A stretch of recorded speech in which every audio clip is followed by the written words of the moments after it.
करते करते 15 minute cut जाए और मेरी इज्जत बच जाए। एकदम मैं ईमानदारी से कह रहा हूँ। मैंने बहुत सारे सवाल इकट्ठे किए।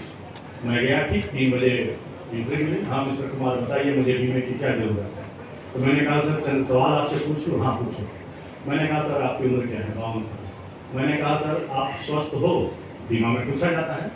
तो बोले नहीं मैं बिल्कुल स्वस्थ हूँ, हेल्दी हूँ, अभी तक एक मेडिसिन की दवा नहीं खाता हूँ, बिल्कुल स्वस्थ हूँ। मैंने कहा सर आप कितने दिनों तक काम कर पाओगे? तो कम से कम 20 साल और मैं आराम से काम कर पाऊंगा। मैंने कहा सर आप कितने घंटे काम करते हो पर डे? बोला सुबह 8 से रात के 8 बजे 12 घंटे मैं काम करता हूँ। मैंने कहा शनिवार इतवार को क्या करते हो? बोले शनिवार को भी 12 घंटे, इतवार को घर में रहता हूँ, लेकिन फोन वगैरह आते रहता है तो मैं बिजी रहता हूँ। मैंने कहा सर भगवान का दिया हुआ सब कुछ आपके पास है, करोड़ों की दौलत है, बच्चे वेल प्लेस्ड हैं, बहुएं हैं, सब कुछ है, तो आप 12-12 घंटा मेहनत क्यों करते हो? आप कमंडल उठाओ, चारों धाम की यात्रा करो, क्यों यहाँ मेहनत कर रहे हो? तो नहीं ऐसा नहीं हो सकता। मैंने कहा एक इमेजिन करो, कल्पना करो कि आप 1 महीना ऑफिस नहीं आओ तो क्या हो? तो उन्होंने सोच के कहा कि मेरे प्रॉफिट में कम से कम 10 लाख का नुकसान होगा, 10 लाख प्रॉफिट कम होगा। मैंने कहा चलो आप 1 साल नहीं आओ तो क्या होगा? बोला 1.5 करोड़ का नुकसान होगा। मैंने कहा 20 साल आप कह रहे हो कि आप काम कर सकते हो, अगर 20 साल नहीं आओ तो क्या होगा? उन्होंने हिसाब लगा के बोला 50 करोड़ का नुकसान होगा। मैंने कहा सर मैं बीमा करने नहीं आया था, मैं सिर्फ ये बताने आया था कि आपका आर्थिक महत्व आपके परिवार के लिए 50 करोड़ रुपये है, जो जिसको आप शून्य समझ रहे थे, जिसको आप जीरो समझ रहे थे, वो मैं बताने आया था कि अभी भी आपका महत्व आपके परिवार के लिए 50 करोड़ रुपया है, जो खुद अपने मुंह से आपने बताया। वो सीट पे खड़े हो गए और कहे कि आज तक किसी ने ऐसे मुझे नहीं समझाया। कहा कि कल इतवार है, आप लोग मेरे घर पे आओ, हम बीमा करेंगे। अब मुझे समझ में आएगा कि बीमा क्यों जरूरी है, क्योंकि मैंने बताया कि जिसका आर्थिक महत्व उसके परिवार के लिए होता है वही बीमा योग्य व्यक्ति है, अदरवाइज वो हमारे लिए किसी काम का नहीं है। तो ये होता है बीमा। संडे के दिन हम लोग गए और 95 में पूरे रिकॉर्ड था 1,87,00,000 रुपए का ईयरली प्रीमियम उस घर से हम लोग लाए थे। आपका काम है, आपका प्रथम कर्तव्य है कि भाई साहब क्या 50,000 रुपये महीना कमाते हो, कितने साल के हो, 40 साल के, 20 साल और काम कर पाओगे, साल में 6 लाख रुपए कमाते हो, चलो 1 लाख रुपया खुद पे खर्चा करते हो तो परिवार को कितना दे रहे हो? कितना भाई? 5 लाख परिवार के लिए दे रहे हो, 1 लाख खुद पे खर्चा कर रहे हो। 20 साल तक काम करोगे, 20 साल तक काम करोगे तो 1 करोड़ रुपया परिवार को कंट्रीब्यूट करोगे।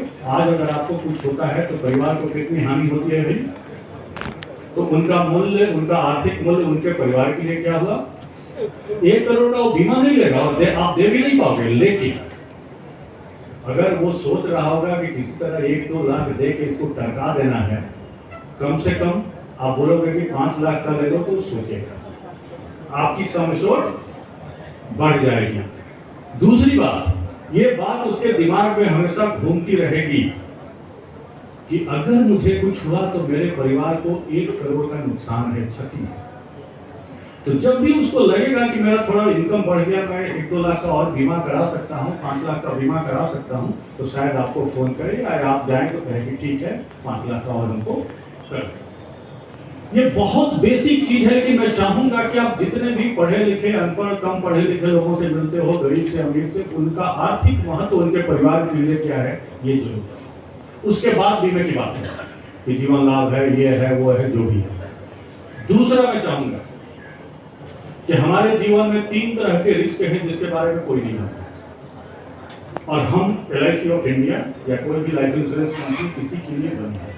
ये 3 तरह के रिस्क कहे जाते हैं इंग्लिश में कि dying too early is a risk.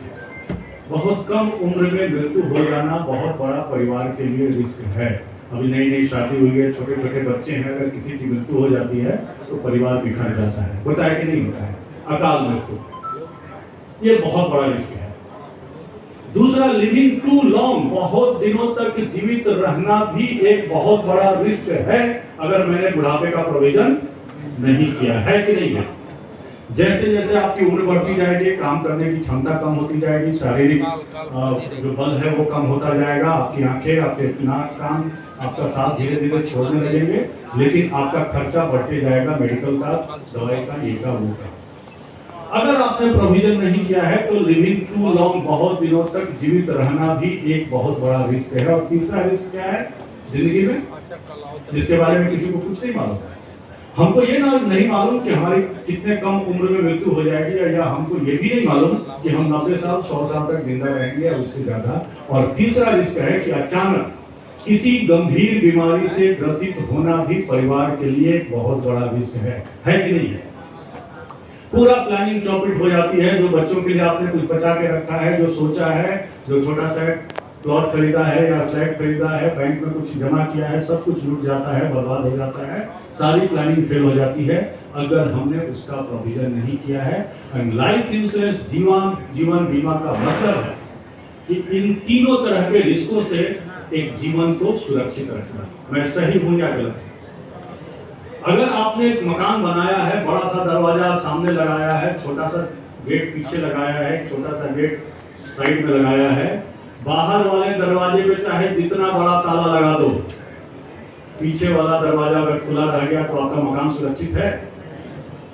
इसलिए इन तीनों तरह के रिस्कों से जब तक किसी जीवन को आप सुरक्षित नहीं करते हो, ये नहीं कहा जाएगा कि उस जीवन का आपने समग्र जीवन बीमा किया या कॉम्प्रिहेंसिव लाइफ इंश्योरेंस किया। मेरी बात आप लोग तक पहुंच रही है? मैं क्या कहना चाहता हूं। आपने एंडोमेंट पॉलिसी 50 लाख का दे दिया 20 साल के टर्म में, 20 साल पूरा हो गया, वो मरा नहीं, मैच्योरिटी मिल गई, खा पी के खत्म, एज हो गया 60, उसके बाद क्या? उसके बाद क्या? अगर उसको कोई कैंसर जैसी बीमारी हो जाती है, बुढ़ापे में कोई टेंशन नहीं है, पूरी जिंदगी वो शानो शौकत के साथ रहा, पेंशन तो आपको बात करनी ही है। चाहे वो सिंगल प्रीमियम का पेंशन जीवन शांति या जीवन अक्षय हो, या फिर हमारा पेंशन प्लस जो रेगुलर में 15-20 साल तक दे करके एक बड़ा सा फंड तैयार करने की बात हो, करनी ही करनी है। मैंने आपके समाज में आप लोगों ने भी देखा होगा कि जो इंसान पूरी जिंदगी शान और शौकत से रहा, गार्जियन की तरह, शेर की तरह रहा अपने परिवार में, अचानक बुढ़ापे में अगर उसने प्रोविजन नहीं किया है तो उसकी क्या दुर्गति होती है, हमसे आपसे छिपी हुई नहीं है। आप लोगों ने देखा हो। मैं एक और लाइव एग्जाम्पल बताता हूँ, मुझे बड़ा अच्छा लगता है क्योंकि ये कहानी, मैं एक सच्ची कहानी मेरे साथ घटी है, तो मैं सुनाता हूँ ताकि ये प्रेरक भी हो, आप लोगों को समझ में आए।